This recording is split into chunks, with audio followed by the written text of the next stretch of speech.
Elise Morgan was loved by everyone, bright, compassionate, and the last person anyone imagined would vanish without a trace. Daniel Crowe was her polished ex-boyfriend, wealthy, respected, and hiding a darkness no one saw coming.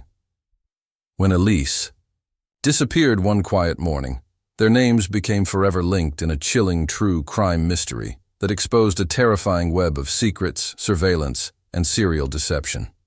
What began as a missing person case unraveled into one of the most disturbing revelations in modern criminal history. Elise Morgan was the kind of person everyone in Ash Grove admired. At 29, she had already made a mark as one of the most beloved primary school teachers in the small English town. Her classroom was filled with laughter, hand-painted artwork, and the sound of children's voices reading aloud. She lived alone in a modest brick cottage on the edge of town, kept a small herb garden, and spent weekends volunteering at the local animal shelter. Her life appeared peaceful, structured, and deeply rooted in a community that saw little crime and even less tragedy. But on the morning of September 8, 2021, that peace shattered. Elise never showed up to school. Her colleagues assumed she might be running late, something that rarely happened. But when the first bell rang and her seat at the staff meeting remained empty, concern quickly grew. By 10 a.m., calls to her phone went unanswered. By noon, her closest friend and fellow teacher, Rachel Evans, drove to Elise's home. The curtains were drawn, the front door locked. Her car was missing. Nothing seemed obviously wrong, but something felt off. Later that evening, Elise's silver Vauxhall Astra was found parked on a narrow rural lane just outside of town. The driver's door was slightly ajar, her handbag still inside on the passenger seat. Her phone was in the cup holder, battery drained. The keys were gone.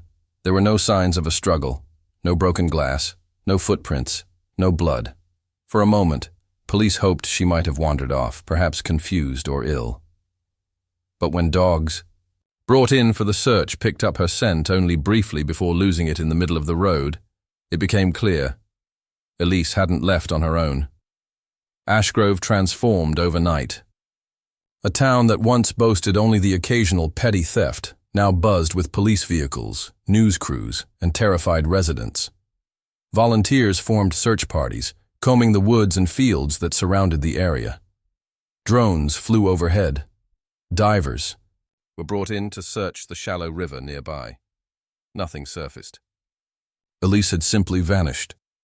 Detectives interviewed friends, neighbors, co-workers, anyone who might have seen or heard from her in the 24 hours leading up to her disappearance. No one could recall anything out of the ordinary. Elise had spoken excitedly about a school field trip planned for later in the month. She had texted her sister the night before, sharing a recipe for banana bread. Everything in her life suggested continuity, not escape. Theories began to swirl. Had she been abducted? Had someone from her past come back into her life? It wasn't until a local farmer, Walter Finch, came forward with a grainy piece of CCTV footage that investigators caught their first real break. Walter had installed the camera to monitor trespassers who kept stealing from his barn.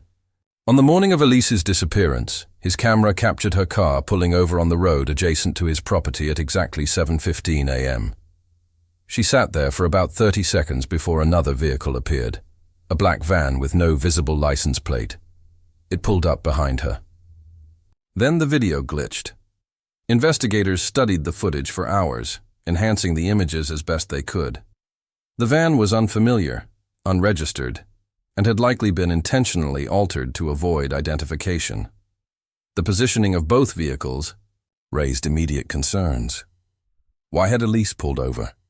Had she known the person in the van, or had she been forced to stop? Despite the video, the investigation stalled. There were no leads, no demands, no further sightings. It was as if Elise had been erased from the world in a matter of seconds. As days turned into weeks, hope began to fade. But under the surface, something darker was brewing. Clues hidden in the silence, secrets buried deep. Elise Morgan's story wasn't over. It had only just begun. With the discovery of the black van on Walter Finch's CCTV footage, the investigation shifted into overdrive. The vehicle's presence at the exact time and place Elise Morgan disappeared confirmed that her vanishing was no accident. Police began to re-examine her personal relationships, hoping to find a lead that could explain who might want to harm her. Their attention quickly turned to someone who had been noticeably absent from the public eye during the early days of the investigation. Daniel. Daniel had dated Elise for nearly 2 years. Their relationship had seemed picture-perfect from the outside. He was charming, wealthy, and well-connected, running a successful real estate firm in the neighboring city of Cheltenham. He had a smile that won over strangers and a polished demeanor that made him seem trustworthy. But behind closed doors, things had reportedly been different. Quietly, Elise had ended the relationship about 6 months before her disappearance. She never gave detailed reasons to her friends, only hinting that she didn't feel safe anymore. When detectives dug into Daniel's background, a more troubling picture began to emerge. He had a history of brief but intense relationships, several of which ended abruptly. A few of his former partners mentioned his controlling nature, constant surveillance, invasive questions, and emotional manipulation. Though none of them had gone to the police, a clear pattern of behavior began to form. Then came a shocking discovery. Elise had filed for a restraining order against Daniel just 3 months before she disappeared. The request cited repeated unwanted contact and a fear for her safety, but for reasons unknown, the process had been quietly dropped. There was no follow-up, no court appearance, no explanation. This revelation pushed Daniel to the top of the suspect list. When questioned, Daniel was calm and cooperative. He claimed he had not seen or spoken to Elise in months and expressed apparent sadness over her disappearance. His alibi for the morning of September 8th was airtight. He had been in a business meeting with 3 colleagues at a downtown hotel, which was confirmed by surveillance footage and timestamps. He agreed to a polygraph test and passed without issue. For all appearances, Daniel was clean. Despite the lack of physical evidence connecting him directly to Elise's disappearance, something about the situation didn't sit right with investigators. Their instincts told them he was hiding something. They began to dig deeper, not just into his present, but into his past business dealings, properties he owned, and people he had employed. It was during this deeper search that a strange lead emerged. A former assistant of Daniel's, who asked to remain anonymous, mentioned a man named Isaac Wynne. Isaac had once been hired by Daniel to perform discreet surveillance on certain individuals, though the assistant never knew exactly why. He was described as odd, reclusive, and aggressive when challenged. After leaving Daniel's employment, Isaac had disappeared from public life entirely. Intrigued, detectives searched for records on Isaac Wynne. They found a troubling criminal history, several arrests for burglary, assault, and stalking. Most of the charges had been dropped or settled, but the pattern was clear. More importantly, he had last been seen in the Ashgrove area just months before Elise went missing. Suddenly, the investigation widened. If Daniel Crowe had used Isaac to follow Elise, the black van in the footage might not belong to Daniel directly, but to someone working for him. When Elise filed for the restraining order, perhaps she had learned more than she was supposed to. Perhaps she had discovered not just that she was being watched, but by whom and why. The mystery took a chilling turn when search teams uncovered a buried metal box in the woods near where Elise's car had been found. Inside were personal belongings of Elise's, her earrings, a broken bracelet, and her staff ID card. Most disturbing was a torn page from a journal. It ended with a single ominous line. "If anything happens to me, tell them about Isaac." The case, once thought to be about a missing woman and a suspicious ex-boyfriend, had now cracked open into something much more sinister, an organized pattern of surveillance, intimidation, and perhaps something far darker. Elise had left behind more than clues. She had left behind a warning. Isaac Wynne was a name that meant nothing to Elise's friends or family, but to the detectives working the case, It quickly became the thread that unraveled the tightly woven fabric of the investigation. Once Elise's journal page mentioned him by name, everything changed. Public records showed that Isaac Wynne was a 42-year-old former private investigator who had once operated in the Cheltenham area, the same city where Daniel Crowe ran his business. A closer look at Isaac's life revealed a troubling pattern. Several encounters with law enforcement, mostly involving harassment, illegal surveillance, and stalking, though none had led to long-term convictions. Each case seemed to end just short of full accountability. He hadn't held a proper job in over 3 years and had no registered address. But through financial records and a series of online purchases traced to prepaid accounts, investigators eventually located a small off-the-grid property about 40 miles from Ashgrove, deep in the forest near the Welsh border. It was registered under the name of a long-defunct security company. When officers arrived, they found the cabin abandoned, with signs that it had been left in a hurry. The property looked like it had come out of a crime thriller. Inside the single-room shack was a wall covered in printed photographs, many of them of Elise Morgan. The photos were not just from public places, but also through the windows of her home, outside her classroom, even at her local cafe.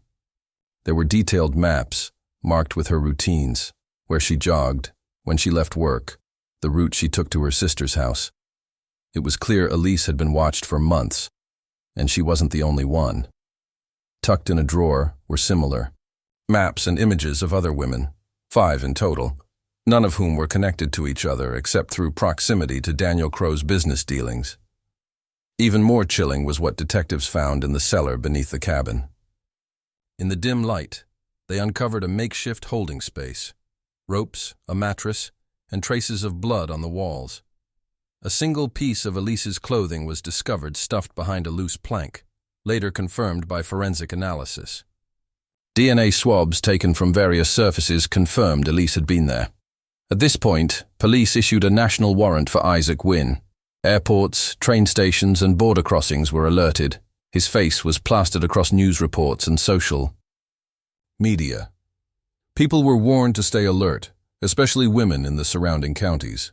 The story had gone from a local tragedy to a nationwide manhunt. But Isaac seemed to have vanished completely, leaving behind a trail of fear and unanswered questions. Then, on a cold morning in mid-December, a fisherman along the River Wye made a grim discovery. Tangled in the reeds near the riverbank was a body. The man had died from a self-inflicted gunshot wound. The ID in his pocket confirmed it was Isaac Wynne. Though his death ended the search, it did not bring closure. In his coat pocket was a letter, hastily written in smudged ink. It was both a confession and a warning. Isaac admitted to following Elise, confirming that he had been hired by Daniel Crowe not just to watch her, but to control her. He claimed that Elise had discovered something about Daniel, something dangerous, and that she had planned to expose him. According to Isaac, when Elise confronted Daniel with what she knew, she signed her own death sentence. The letter ended with a cryptic line: "She found out about the others. She couldn't be allowed to speak." While police were left with more questions than answers, one thing had become terrifyingly clear. Elise had not simply been unlucky. She had been targeted, not just by a disturbed man living in the woods, but by something far more calculated. Her death was not random. It was connected to something larger, a pattern that was just beginning to surface, and Isaac Wynne, in his final moments, had pointed the world to it. The final chapter of Elise Morgan's case began with a single sentence in Isaac Wynne's letter. She found out about the others. That line haunted investigators. It suggested Elise had uncovered a pattern, something systematic and horrifying. Determined to uncover the full extent of what she had learned, detectives revisited every cold case of missing women from the surrounding regions over the last 10 years. They narrowed the list to 7 women who shared several disturbing similarities. Each one had disappeared without a trace, had lived alone, and had either rented or purchased a home through properties managed by Daniel Crowe's real estate. company. For the first time, Elise's case was no longer viewed in isolation. She had become part of a sequence, possibly the latest victim in a series of calculated crimes. With the data in hand, forensic teams examined Isaac Wynn's cabin again. The maps, journals, and photographs found inside were reanalyzed, this time focusing on whether any of the other women had been tracked in the same manner. The results were chilling. At least 4 of the 5 women found in Isaac's documents had been under surveillance before they vanished. Using the information, search teams began combing through land records to determine if Daniel Crowe had any other links to remote properties. A breakthrough came when a surveyor reviewing old development applications found a series of undeclared structures on land once leased by a shell company connected to Daniel. The land was spread across 3 counties and had been dormant for years. Search teams were dispatched to all of them. Over the course of a harrowing 3 weeks, authorities unearthed the remains of 4 women. Each site had been carefully selected: dense forest, isolated hillsides, riverbanks shielded from view. The graves were shallow but expertly hidden. DNA analysis confirmed their identities. All were women who had been missing for years, their cases long considered cold and hopeless. Now, those cases were reopened, reclassified as homicides, and tied back to Daniel Crowe. The pattern was grotesquely clear. Daniel had used his position as a real estate developer not just for business but as a hunting ground. The women had been isolated, easy to monitor, and unaware that they were being watched. Isaac Wynn had been his accomplice, stalking them, collecting data, and possibly carrying out the abductions. Elise, smart and intuitive, had pieced together enough to connect Daniel to these disappearances, and that knowledge had cost her life. Just when the case seemed to reach its conclusion, one final twist stunned everyone. A digital voice memo was recovered from Elise's old laptop, backed up to a forgotten cloud account. In the audio, recorded. Just 3 days before her disappearance, Elise described her fears. She said she believed she was being followed, that her ex-boyfriend had hired someone to keep tabs on her. She mentioned researching missing women tied to Daniel's properties and how she feared she had found something terrible. Her voice was calm, but heavy with urgency. The recording ended with her saying, "If you're hearing this, I was right. Don't let him get away with it. Don't let him hurt anyone else." That voice memo became the final piece of evidence that prosecutors needed. In 2022, Daniel Crowe was arrested and charged with 5 counts of murder, multiple counts of conspiracy, and obstruction of justice. His polished image collapsed overnight. At trial, the evidence was overwhelming: documents, surveillance footage, Isaac's confession, and Elise's final message. He was found guilty on all counts and sentenced to life in prison without the possibility of parole.